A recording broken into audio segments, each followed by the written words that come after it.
Welcome. You could be comfortable right here.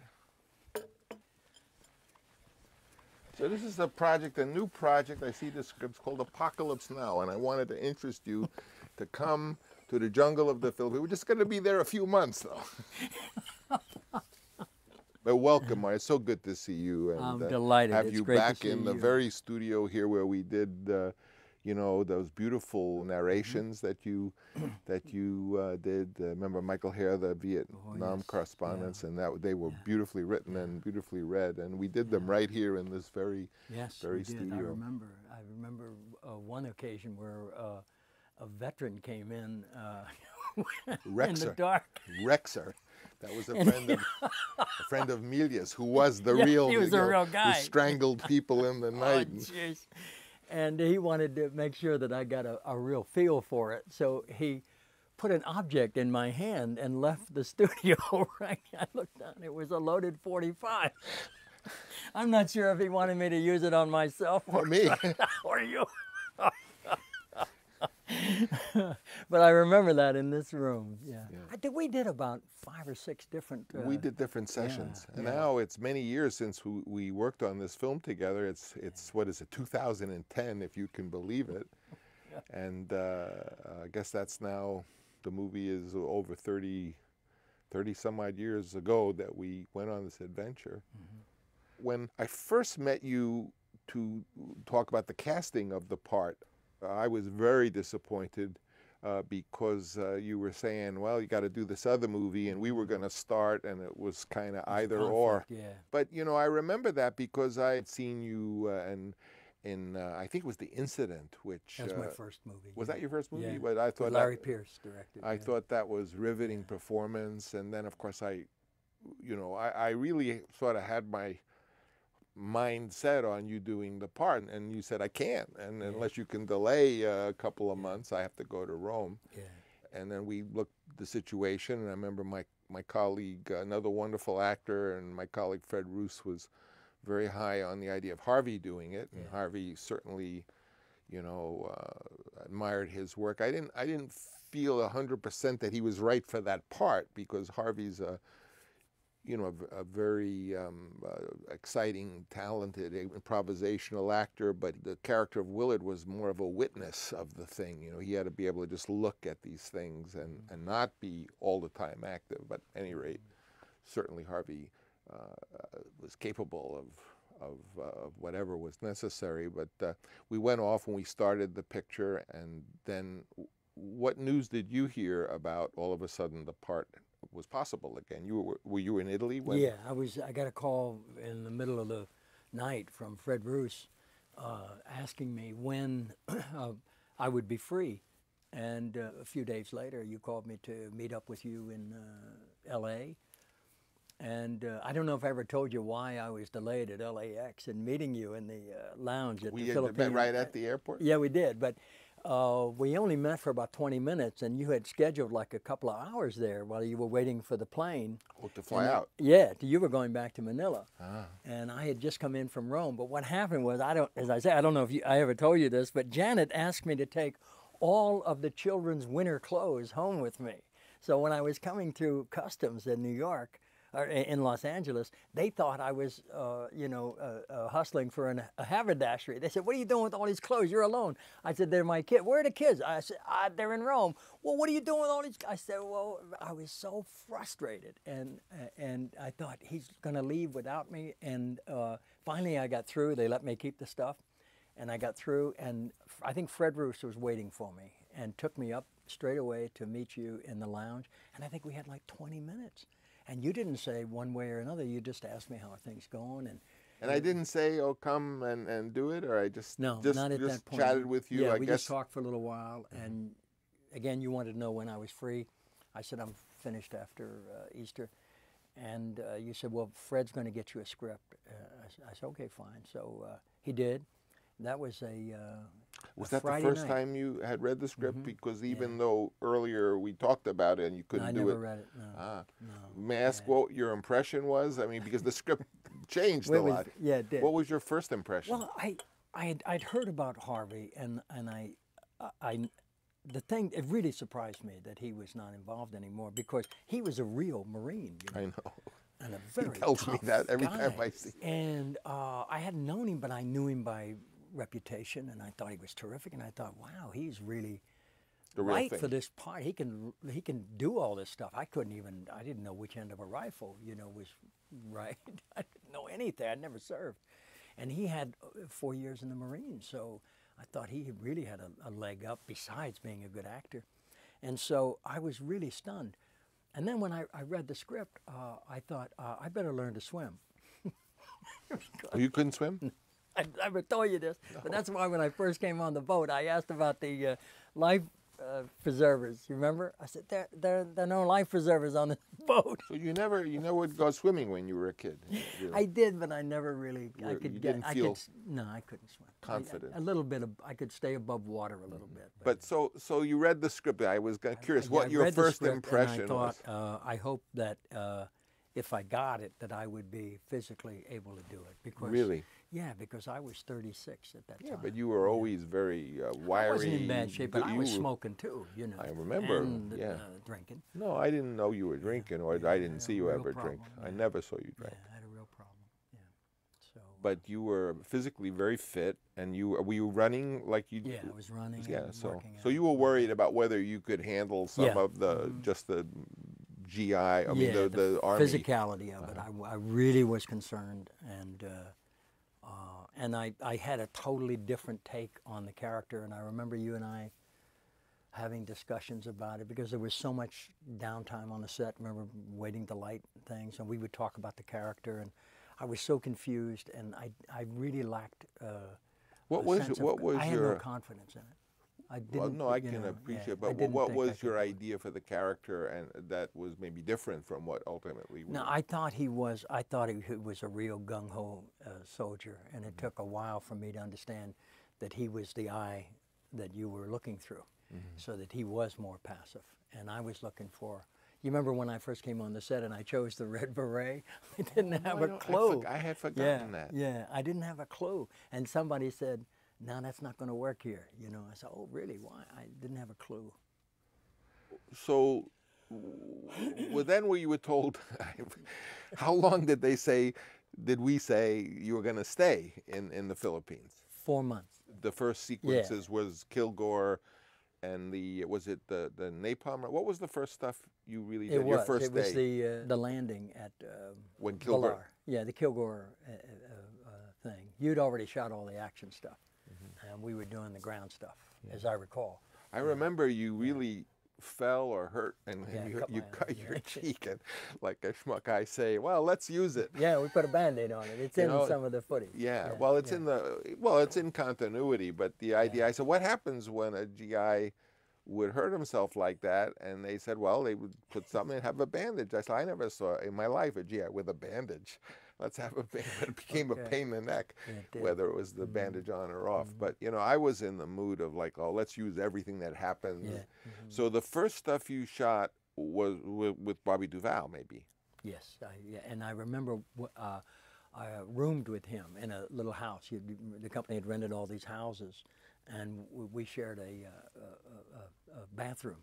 And he was teaching me how to take a shower with a bucket and a Cold scooper. water. Yeah, cold water spigot. And what was it like rooming with Bobby Duvall? Well, I kept seeing Boo Radley, and I would just stare at him, and he was so disarming. Yeah. Because since then, of course, he'd been in The Godfather, and he'd been realized for his talent, and I was very impressed with him. But he was so disarming. It was fun to be around him, and I just sort of got behind him. Right. And I remember we shot a sequence landing there with him, with all the smoke and the choppers all coming in at once and all that ground activity going on. And what impressed me the most is I was beside myself with terror. One, that I would get hurt. Two, that I would ruin the shot, forget my lines. In that order. In that order, yeah. And Bobby was so impressive because through all of that insanity and the noise and the smoke and the blades turning and moving and the long dolly shots with the cow being lifted and Father Elias. That was the first stuff you saw. Yes, first stuff. And I was so impressed with him. He knew all his lines, and he was talking like that. I do this, and you do that. I'm going to see you. You remember how he would do? Yeah. And I said, my God, this guy is something, because it was hard to focus, and remember how hot it was, and Yeah. it was so disarming. And there he was. He was so singularly focused, and he had totally nailed that character. Oh, I think God, his father was a military. He was an admiral. Navy. Yeah. But yeah, he had nailed that character. Yeah, he was very impressive. But his consciousness, I mean, his focus was so singular. You know, he just took it all in. He hit all the marks, said all the lines, and he landed in the shot. Remember, the chopper actually came down. He climbed down, put his hat on, started giving orders and talking to us, and we followed him through that whole long sequence. It was astonishing. I'd never seen anything like that before or since, you know. And people have to realize that in those days, when you made a movie like that, everything was for real. Yes, it was. The helicopters, the helicopters were really landing, and we were really in them. Yeah, I remember they would train us with a bamboo stick. There was a kid from Hawaii, David, one of our trainers, and he had some of the lads had bamboo sticks, and whenever we got near the tail of the choppers, there were so many landing, and we were running around, they would swing these sticks and said, when the scene starts, this is what's going to happen. You can't get close to these blades. I am so thankful in my life that I made that film, and there was not one accident, not one loss of life or of even injury. Yeah.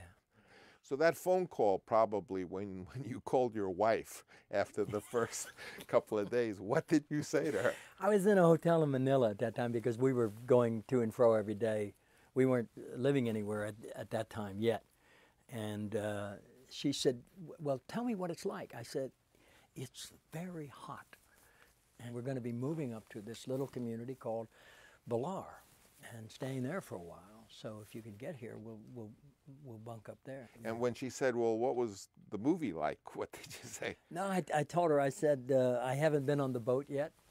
I'm just sort of getting a sunburn.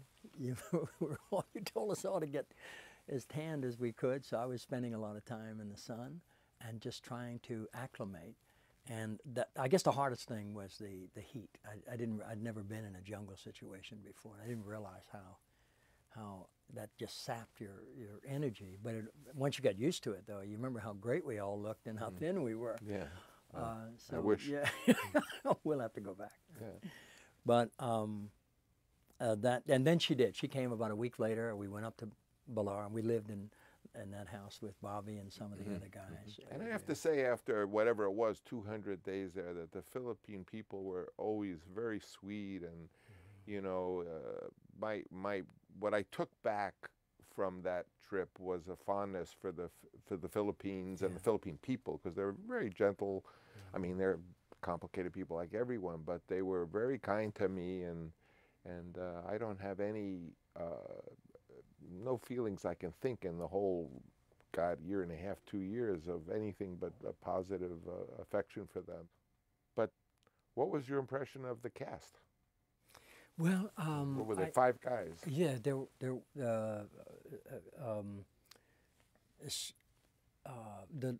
Larry Lawrence, I guess, was the youngest. I was very surprised. 14, he was 14 years old. Yeah. You're supposed to play 17, but I cast him young to really look young. Yeah, and this is Lawrence Fishburne. Yes, exactly. And Sam Bottoms, God rest him. Beautiful young man. Yes, he was. He was of the Bottoms family, which was from Santa Barbara, which was a theatrical family. Yeah. And he was just a fine young man, wonderful actor. I adored him. So sweet. Yeah. And then Freddie Forrest, chef, of course. We both smile because he's so and he's so endearing and so vulnerable, you know, and funny. And then the captain. That captain, Albert Hall. Albert Hall, yeah, who also had his children there, as you remember. He brought all his kids over. It was a good cast, and they were wonderful guys. Yeah, they were. Yeah, I adored them. The odd part about it is, or amazing part, I guess, is there was not one day of military service between the five of us. Including me. You as well. I went 1 year to military school, which I ran away from. My greatest military service was I had written the script for Patton, which I got by saying I had military service, but I meant military school. Yeah. But that was amazing, that none of us had any idea about what it was to be a sailor or a soldier. But may I ask, I mean, you could be frank, what was your impression of me, just as a crazy guy? Or me? You? Yeah. Oh, God, I think I told you at the time.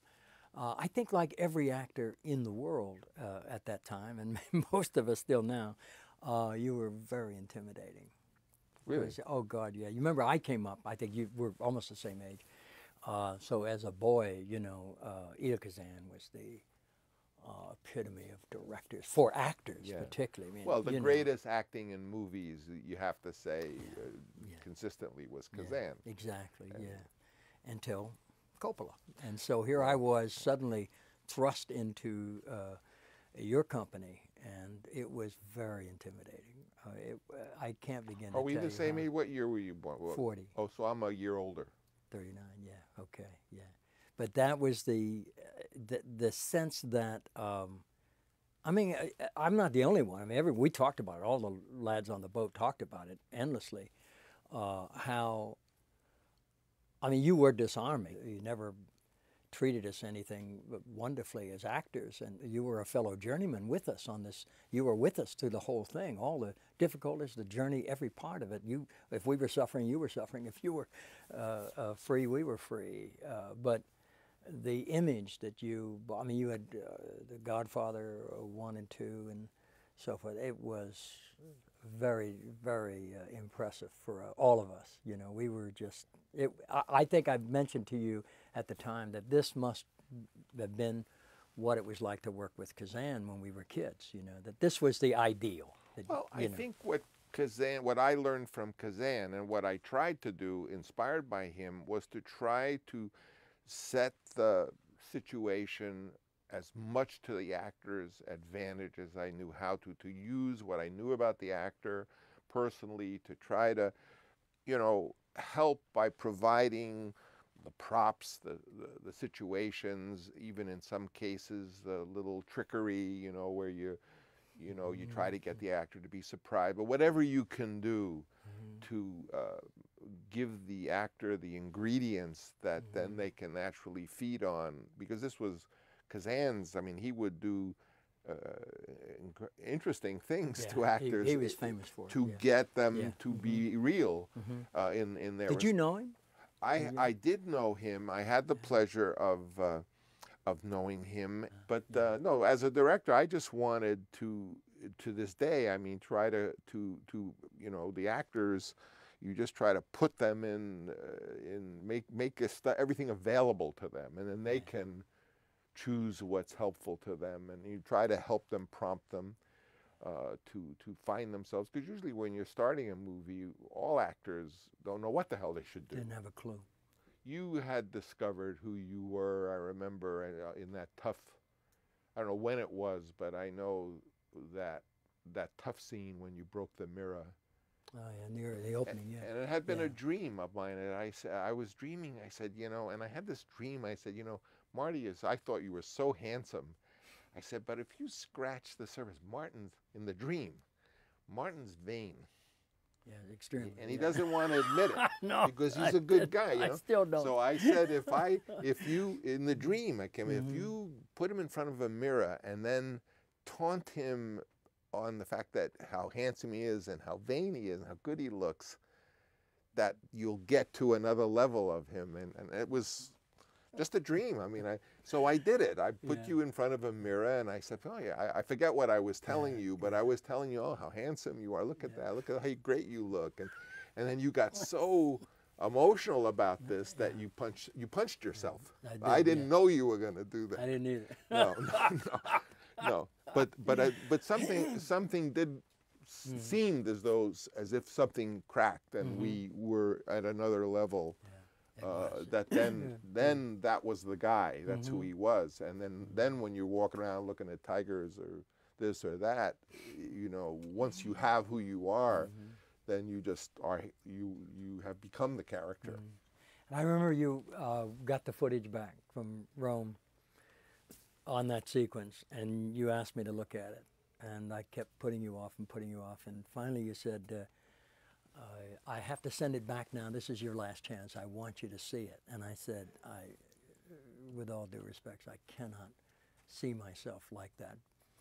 Because I went back into the room the next day after that scene. You recall I was terribly drunk and discombobulated and raging. And I saw all the blood on the bed, and it just so terrified me. And I was so embarrassed and guilt-ridden. And I thought, you know, you were right. It was I was extremely vain, and I still am. And most actors are, whether they admit it or not. I couldn't admit it. That's why they become actors. Yes, exactly. Why do you become an actor? You know? That's true. But I didn't. I just couldn't believe that I had done that. I was relieved that I'd done it because I'd been fighting that kind of demon for a while, and I remember you tried to stop it. I don't know if you remember saying, Marty, what are you doing? I'm going to stop that. And I begged you. I said, no, let it go. I want to wrestle this guy now. Well, I thought, you know, I, of course, felt responsible because I didn't know you were going to cut your hand. I didn't know how bad you had cut your hand. I saw a lot of blood. But I thought if I do stop it, then he's gone through all of this, and for not for nothing, but you know, at least a few seconds more, because maybe we'll have something we can use. So it was I was sitting up on a couch on a dresser or something. I was up on a piece of furniture in that room so I could see, but I didn't know whether to jump down and say, okay, get the guy to look at his hand. And I, you know, I've always, you know, I don't know, maybe your wife was mad at me. I didn't stop it right away, but I figured, you know, he's an actor and he's gone through this to try to get something beautiful, and maybe he has, and which it would be terrible to ruin it, you know. But it turned out to be not only for me an interesting, and for you experience that let us understand who the guy was and make what happened later easier, because you knew who you were a little bit, but also was it was also a startling scene at the beginning of the movie to set you up. Yeah, it was, because they saw that first. That was a pivotal moment. And I remember you and I were talking one day about the character, and I was a little confused, and I said, but who is this guy? And this was after, because I think Marlon was there by this time, which was another. That's much later. Later, and I was talking to you because, as I say, that sequence in the hotel broke a lot of barriers that I had with you because of my image of you. I was intimidated, as we all were. You know, it was like I approached the work with such insecurity too. I mean, I hope I do it right. I have to do more for them, and you know, I get like panicked as well. But it never showed. You remember we were talking about the character one day, and I still wasn't secure in it, and I said to you, maybe you remember this, who is this guy? And you said, Marty, it's you. Whoever you are at the moment, that's all we got. If the sun is shining, you don't hold the umbrella up because the script says it's a rainy scene. Or if it's raining, don't pretend that the sun is shining, because the camera is going to photograph you at that moment of time, doing whatever it is or not doing whatever it is, and the camera is going to tell the truth. Once the actors go through that process and they become the character, then you don't have to direct them really, because whatever they do, if you say, okay, go get a glass of water, they're going to go get a glass of water in character. Yeah, and do, you know, so you, after about 2-3 weeks, I don't know when it is, and as I say, all the actors do it at a different time, they achieve that state. And then they've sort of become the character, and so whatever they do that's honest. I mean, that's what Brando does. Brando, if he were acting, I always like to say this, and a herd of buffalo would roll by, he would in character say, oh, look at the buffalo. You know, he would totally be the character, because he doesn't care. You know? That's true. Yeah. But you had all, one by one, all of the guys on the boat had become, and certainly Duval arrived in character, but only one who couldn't figure out what the hell he was doing was Freddie Forrest. Really? And I decided, you know, I tried to be helpful to everyone, but I felt very comfortable that you were who you were, and the fish, as we used to call Lawrence, but he was the fish in those days. Everyone, but Frederick Forrest was in a very uncomfortable position. So I invited him to come with me and have some lunch together. And he said to me, Francis, I don't know who I am. I really just, you know, I'm walking down the street in Beverly Hills with my girlfriend and so and so and so. I said, hey, that's the guy. Just, that's who you are. Whenever you wonder who you are, you're the guy. I'm not here. I'm not here. That was his. I'm not here. I'm in phrase. Beverly Hills. Yeah. And once he knew that he wasn't there, that helped him a lot. And that's how he played the part. So it was interesting for me to see all the actors like slide into who they were. And that at a certain point, and it was about 3 weeks or thereabout, everyone was who they were on the boat. And then at that point, I think all we had to do now was to experience the story and see what you guys did in character. That's what I felt. I thought you had become the guy. Yeah, and but I at knew first, didn't it seem that the goings on of and also, as you probably must have heard from your friends, I mean, everyone thought, oh, this crazy man is there, and it's taking longer, and did you ever worry that what was going on in the Philippines was like out of control? No, not once. You never did? No, never, not once. No, we all began to realize that, you know, it was taking a toll, and that it was dicey, you know, financially, and that you were in for a lot more than you bargained for financially, and your own personal stake. And so that gave it an urgency for all of us that didn't exist when we started, you know. So we had our families there, which did, was a big comfort to me. I mean, those little kids, Sophia was like 4, your kids, Renee. I loved having them. I love having kids around. And they were all around. All your kids were there. Charlie, he was a little kid. Yeah, Roman. he got very involved in the with Freddie Blau in the makeup department. As did Roman. Yeah, he loved that. And my boy Gio, he was there. You know, he was just the age where he was starting to be big, so he would be like one of the extras. And you did a scene with Emilio. Yeah. And Gio together. Yeah. What was that scene? They did a little scene where Gio was injured, and Emilio is yelling, "Medic, medic, medic," and we're passing by. Didn't make the film, but they were just happy as I gotta find that footage. Yeah. How about the tiger? Tiger. Do you remember the tiger? I remember I asked one of the lads to put a round in the 45, and I said, because that, you know, we're gonna get close, and he said, no, you'll hurt the tiger. I said, what about the tiger hurting me and Freddie? And no, he didn't have the slightest concern about it. We were assured, you know, that he would be okay. And you remember how they were baiting the tiger, though? The little pig. The guy, that crazy stuntman, Terry Leonard, was holding a pig and trying to get the tiger all and then if the tiger jumped for the pig, he threw the pig in a wooden box and closed the door so the tiger could. You remember that? Yes, but then the tiger got the pig and took off and dragged Terry Leonard through the bush as well. The tiger got the pig he did, and ran off to eat it, I assume. Mm-hmm. Yeah. And that was a very dangerous tiger. Yes, it was. Yeah. And I remember Freddie Forrest is in the front because he was there with you, but he was a little ahead of you. And I kept saying, Freddie, get closer, get closer. I'm not getting closer. And that tiger did kill someone in the subsequent years, I'm told. He was from California. Yeah. He was raised here, right? Yeah. He wasn't used to the jungle. But I mean, the tiger was more dangerous than they let you on to think. That's what I heard. Wow. But we didn't see much of the tiger. Even in the movie, if you look at that scene. But it's the editing. You cut right to it when But there was all I had. Yeah. Oh, is that it? I didn't have a lot of fun because the tiger got the pig and then they had to try to find the tiger. Yeah. And I remember they brought the tiger up with all the Italian wives when they came to visit the Italian crew. And the pilot who was flying the tiger wouldn't get in the plane because it was in the back with the wives. And they had to bring a ladder, and he climbed through the window of the front of the plane with the door. I didn't know this. Yes. No. That was strange. Yeah. strange things that, and also the fact that we shot a lot of the interior helicopter scenes when we were flying. In the air, yeah. Now today that would not be done. Am I right or wrong? They No, wouldn't do. never, They wouldn't even have helicopters. They wouldn't have done that. But we were in the. We were up there. We were playing scenes where we're talking and you're talking, and we were flying. Yeah. And then the flare went off. And all those flares.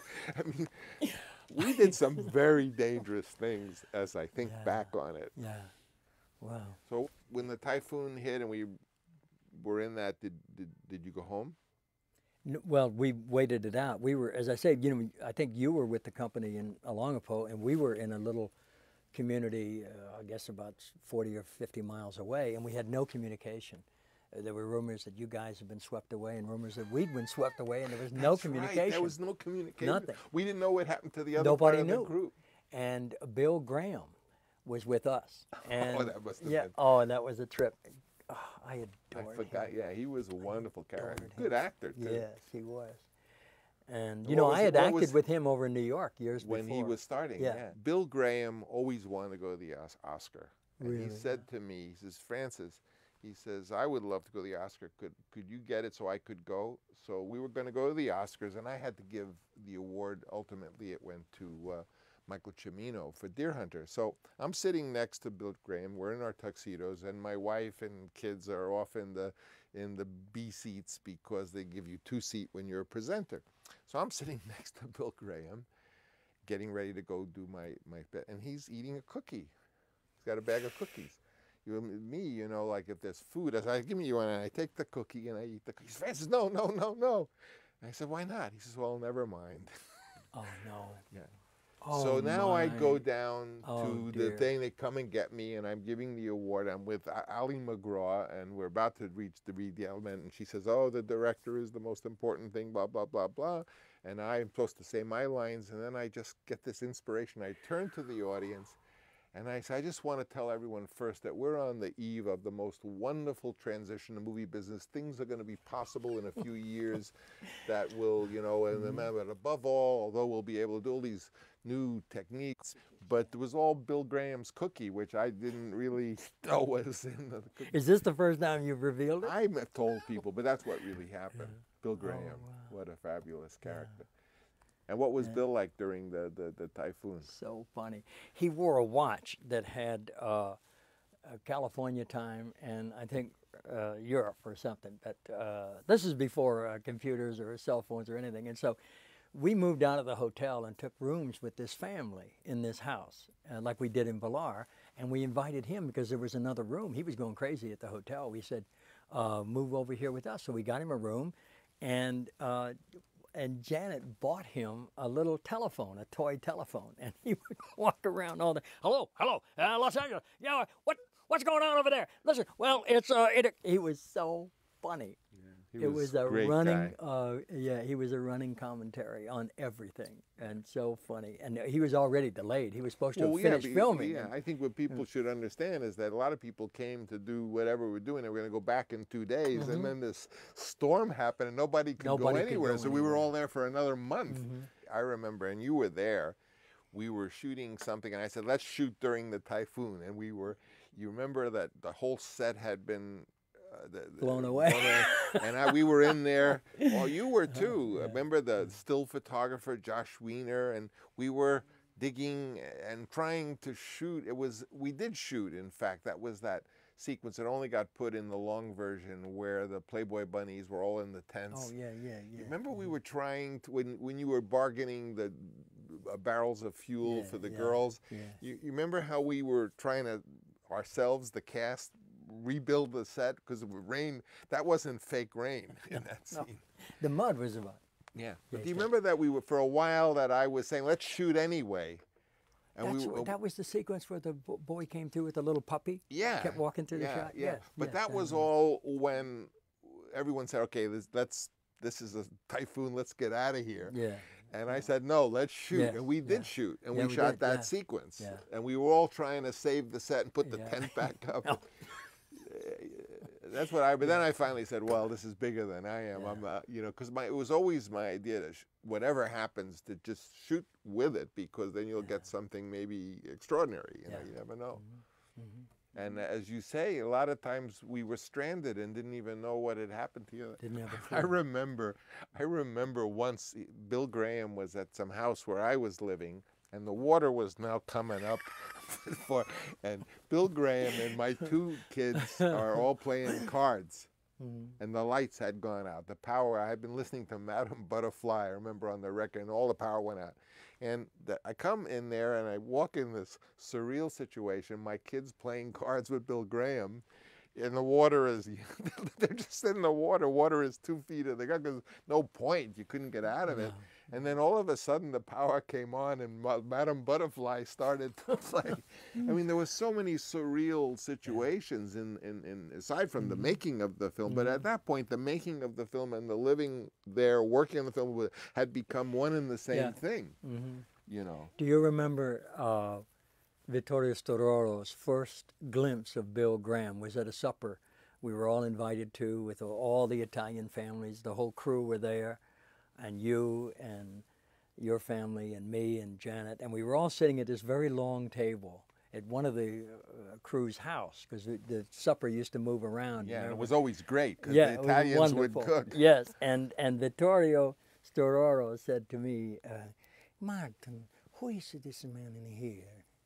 I said, that's Bill Graham. What is he doing in here? He's the actor. He's the guy that's going to be with the Playboy. And he starts talking to Bill. He says, Bill, do you know who you look like? And Bill said, no, what? He said, you look like Agamemnon. You know Agamemnon from the Greek. And he began, I don't know if you remember this. No. He began to tell the whole story of Agamemnon and Zeus, the whole Greek thing, to everybody at the table.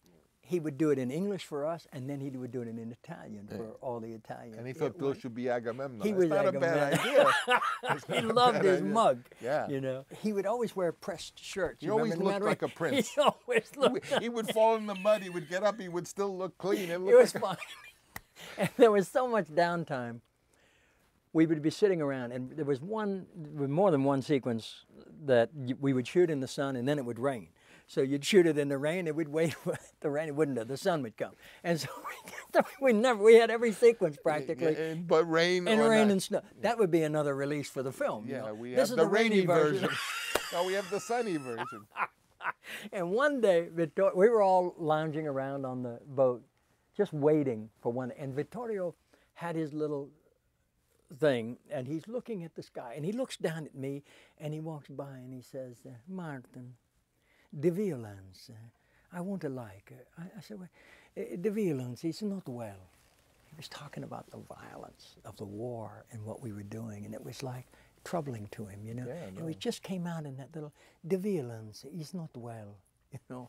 I thought, oh, shit. Well, he didn't speak English when I hired him. I had been so impressed with, he did the photography on the Conformista. Yeah. And I just fell in love with that. I met him, and it was like very far out for me to hire this Italian guy who could not speak English, but of course he learned. And he brought his kids. Yeah. So, yes, you know, I see this movie as all these little kids. Remember those his little daughter, Francesca, looked like Snow White. And his gaffer, Luciano. Remember Luciano was always there without a shirt. He looked like a lion with his hair. And he adopted a Filipino baby. Kid, he came on the set holding this little, I guess it was a couple of months old child. And his hand, the head was here and the body was here. And he was going around to everybody. Bravo, bravo. Bravo. Well, you know, to understand this movie, it was very interesting because the entire crew was Italian from Rome. Yeah. The actors, of course, came from United States. Everyone had their kids. The crew were Filipino, but there were also many Vietnamese. Yes. Yeah. And there were many, and then we even, later on, we got into the Ifugao people who are Montagnard people. So there were like 20 languages. And the French. And the French. So there were all these languages going. I mean, you never dealt in any language. It was Italian. What little Italian I know, I learned on Apocalypse Now, not from my family. Really? Yeah. Oh, wow, But it was an extraordinary, aside from the movie, extraordinary situation. Yeah. What was your impression with Marlon? Because at one point, we all got there to this crazy set of this big temple, and we meet Marlon Brando. Yeah. Had you known him before? No, I never. Not only would I never thought I'd get to meet him, but to work with him. Like wow. me, he was, our age, out of the New York theater, he was a god. He really was, yeah. So that was. What was he like to you when you first met him? Very sweet. Yeah, he didn't like my smoking. That was the one. He just couldn't bear people smoking around him. Yeah. He once said that I was a Neanderthal for smoking, and I couldn't stop. But I wouldn't smoke around him. Right. You know. But he was. I loved the way he was disarming to everyone. Remember his first day on the set? I think there was 200 people there, and he introduced himself to every single one. He was very good about that. Yeah. He knew, I mean, let's face it, from the time he was 24 or 25, he was Marlon Brando. Yeah. He was like, came on the scene like electricity. So he had lived with being that kind of star, and more than a star, great personality, a beautiful man, and so handsome. Yeah. He was a brilliant, brilliant man. I mean, aside from the acting, just what he thought about and talked about. So I can imagine that he would be very kind and charming. Extreme. Putting everyone at ease. Everyone, yeah. The last thing he would talk about was acting or filmmaking. He'd talk about anything but that. Yeah, he didn't like to talk about acting. No, he didn't think acting was all that hard. No, or a big deal. Yeah. You know, but he lived nearby us on the hill. And we used to do a lot of barbecuing, and one day he just suddenly appeared. And Janet said, "Would you like to join us?" Of course he did. And it became almost a ritual. He would come down, and the kids didn't really have a clue who he was, and they would ask him all these questions. He loved kids. He was very comfortable with kids. He was very funny. He would do little jokes, and you know, he'd do these little tricks, you know, with them. And he so genuinely liked kids. He really was. I think he liked kids, and he liked animals because they didn't. Everyone else makes a deal out of, oh, you're important. Yeah. And kids, they either like you or they don't like you. Exactly. Yeah. And animals are like that too. You know. Yeah. And so the kids would ask him all these questions: Where are you from? What do you do? How did this come about? How did that? You know? And that's how we learned about him, about his life, and kind of who he was. You know. How wonderful. Yeah. Yeah. Remember his his big anger. I never knew whether it was real or not with Dennis Hopper. Oh, God, I didn't know if it was either. Do you think it was real? Well, I think he disapproved of some of Dennis's behavior. But I never knew for sure, because Dennis Hopper is also a very brilliant guy. I never knew for sure if Marlon was doing this because that was a concept of his, how he thought the character related to that character. Yeah. Or whether or not he really felt that way. It was never clear. I never knew, but all I know is I couldn't bring Dennis Hopper in a room with Marlon without there being some fireworks. And then, of course, we used it, and we photographed it in those scenes where you were there as in your first scenes with Marlon, do you remember the scene when we were setting up? You had a long dolly shot where I came into the temple to dispose of him. And it was only my shadow on the wall so that we could get the axe hitting him with his shadow and all. Do you remember the early take on that? I think it was the very first take where he was reading a book, and when I came up behind him to hit him. Do you remember the take, what he did? I don't know that I remember that. As I reached, you know, as I raised the hatchet to hit him, he saw it in the shadow on the wall. He turned to me and he said, "Pray for your father." Do you remember that? I do vaguely remember that. I dropped the hatchet and I just sort of, I didn't know what to do. I was just totally disarmed, discombobulated. And you said, "Oh, what's the problem?" You yelled, "Cut!" Of course. Hey, what's the problem here? And I said, I can't explain it.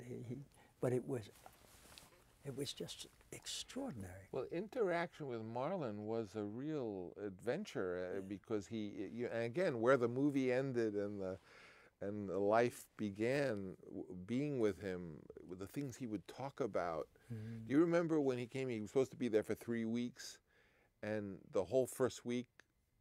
You remember those days? We were working on the script. Yeah. You guys were all ready to shoot, but you didn't know what we were going to shoot. I didn't know what to shoot. I mean, thank God for Vittorio Storaro, because I said, well, I got this great big guy. I don't have a Green Beret uniform, so I can't have like the military thing because they don't make Green Beret uniforms in size extra, extra, XXXXX. So how can I dress him?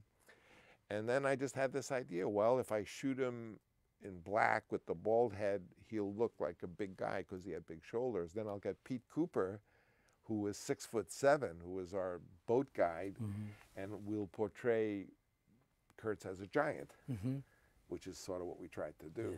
But it was Vittorio who said, Francis, we just try something with the light, let's start, what's the difference? So I had no idea how to do any of that sequence. I go up there, you're there, we put him in the darkness, and then Marlon starts acting with the shadows. Remember, he's poking his head out, and putting the sponge on his head, and step by step, we, all those conversations in the houseboat, I started to listen to them because I was recording everything and, making a script of what he could talk about that would be related to what we were talking about, and just piece together, because it was nothing like the script. No. And he changed the name too, remember? He wanted to go back to Kurtz. No, yeah, he said, no, Kurtz is a terrible name. Yeah, he wanted an all-American name. Yeah, he says, it should be something beautiful, like Lely. Yeah. So Langley, Lely. Yeah. So we called him Colonel Lely at his request. Then after we shot it all like that, he said, no, it should be Kurtz. I said, but we already did it.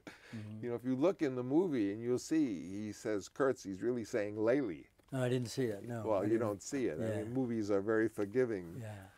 But that was a crazy period with Marlon, wasn't it? Yeah. And that whole, you in the bamboo thing, and Dennis Hopper, that was the epitome of the madness of that production. Yeah. I remember landing at the compound from the boat, and Dennis's very first scene. And it was a dialogue scene between he and I and the lads as we walked up and around and saw all this destruction and madness around. And after take 38, of course, by then it was a monologue. No one could get a word edgewise with Dennis, and it was fine. Have you ever been in a film where it was quite that far out in terms of everything being changed right in front of you? No. Scary. No, it was, but we always knew that it was unusual. Possible. It was possible. And it wasn't, I mean, it was frustrating a lot of times because so much time was spent waiting, around for weather or a script, whatever. Do you remember when Freddie Forrest got the call sheet that said he had to have the head cut off, and he didn't know his character was going to have his head cut off? Well, I remember one scene, you had me shot. When we arrived at the Dolong Bridge, you said, he should get shot here. I think we're going to have him get shot. And so I got shot. Do you remember that? In the rain, fell in a ditch, a mud hole. You got wounded. Yeah, got wounded. That's pretty good. Why didn't we use it? I like that. And I remember asking one of the veterans, what's it like to get shot? And he says, you won't know it until someone else will tell you you've been shot. It's like... what did you think during this? I mean, you must have gone home and said, well... The one time... when the charges went off in the water, when we were leaving that sequence, that was the scariest time for me. Because they were lifting the boat up ever so slightly, but it was like an earthquake. The charges were rocking the boat, and it was like, oh my God, this was like mortar shells, landing nearby. And it was like, wow, what if one of those actually hits the boat? It was made out of plastic. It could blow a hole in it, and this is where we're going to land, But I could swim by then. But so we've talked a little bit about Marlon, and then you've talked about this in Ellie's documentary, but I remember the news in the morning that you had this heart attack, and of course we were all scared because I thought you were just like a physical, behemoth. You're solid muscle. So I said, well, I don't understand. Actually, your youth was a very good thing for you. Yeah, because I've been told that it was a good thing if I was going to have one, I had it when I was young. When it would kill me. you were very strong at that time when you had it. You were just smoking too much and exercising too much at the same time. Yeah, it was nutty. I remember my first impression was you were there. That I vaguely think you were there, but my impression was you were going to make it. That of course. all the rumors started happening. Oh, it's serious. Some people even said you had died. Yes. And that's when I said that terrible thing is that he's not dead until I say, because they were calling up their agents. It was a very vulnerable time, and they were saying Martin's had a heart attack. And I said, don't say anything because we don't know. He's okay. He's going to be all right. I just came from him. I remember as soon as I was there talking to the doctor, I knew you were going to make it. I didn't know what the consequences would be of making it, whether you would be, I didn't realize it would be the recovery that it turned out to be. And of course, you know, the way the film was being financed, had the backers pulled out, they would have just taken what we had spent out of me, and there would be no film. And it was only the fact that you and Janet agreed to, well, you were going to go for whatever it was, 8 weeks, or go home and be taken care of. And you left me Joe. My brother, yeah. And we just continued shooting with Joe. And you know, he physically looked like you. And I said, look at Joe, we dress him up like you. Go do whatever you would normally do in this circumstance. Get all the care. Go. Did you go to L.A.? No, we stayed in a hotel. We had I guess about 2 weeks in the hospital, and then in a hotel in Manila, near Makati Medical Center, where I just recovered. I guess it was about 6 weeks before I actually came back. Yeah, and the kids came back over. So we were shooting the You whole were shooting time. yeah, you were shooting all the explosions. And It looked like you. I mean, I don't even know in the movie now which it's Joe and which is you. And then I remember you did come back after about 6 weeks. Yeah. And in a sense, the gamble worked that we, you know, rather than people, you know, when I was a kid in the East Coast, who you probably, when it snowed, everyone's, oh, it's snowing, we're not going to go to school, we're not going to do anything. People, whenever something happens, people are very quick to throw up their hands and say, okay, well, everything is canceled. Yeah. But I thought it was better to just go keep working, and you know, you figure you had all the care that you could possibly have, and you were going to either get better or you're not going to get better. But I felt you were going to get better. I know your wife felt. We all felt. We were determined. Yeah, we all felt that you were definitely going to get better. And then you came back after about 6 weeks. I remember it was a very happy day, and then we had a number of scenes in which we had shot the big wide shot and stuff, and then we got kind of focused on the closer stuff. And we did. And I was monitored. I had those chest monitors, and I wore a belt. And now I don't know which scenes are which. You know, I mean, which is saying a lot. And I don't know if that's Joe, or whether you shot it before you had this experience or after. But you know, somehow it all. And then we did shoot a little bit in L.A. Just stuff with Napa. the pouch, in Napa on with the Sacramento River. We yeah. did all the inserts with the pouch, and a lot of close-ups of the boat moving. Right, but by now this has been like a year and a half, right? Yeah, it would have been, yeah. So I guess what I wanted to ask you really is, what was it like when? Because there are lots of rumors about the picture, that it was a mess, that it wasn't going to get done, and then finally I took it to Cannes as an unfinished picture, because I felt the only defense I had from all this journalism, you know, predicting the worst, was just to show it and say, this is what I got. What was it like from where you were and with your family and stuff now, the post, this last session when the film finally got exposed, I guess in Cannes? You weren't in Cannes, were you? I went to the Ziegfeld Theater in New York with a friend, and that was the first time I ever saw it on the big screen. Yeah, that was a nice theater. Oh, God, yeah. And I remember sitting there, and when the scene with Bobby, you know, attacking the village, the aircraft coming in, and it was all this talking, and people were just coming in the theater, and I turned around to ask them to be quiet, and then I realized it was on the soundtrack. Yeah, that was the voices on the soundtrack. That was the first time that what is now the Dolby 5 point. We invented that basically. That 5-track stereo. It was the first mix of sound that ever. Walter Murch, of course, did it, and I had this idea that the music should be this synthesized 5-point stereo, and we did the whole movie like that. Yeah. And that became, from that point on, the standard for all the movies today are done like Apocalypse was done. That was the first one, and that became the Dolby standard. It was very, very impressive. What were you expecting, and the reaction? It was hard to get through the opening, frankly, because I had never seen it. Oh, Even though I had done the narration for it, I had never seen the actual footage that it would be part. So I didn't know what you had used, and it was so shocking.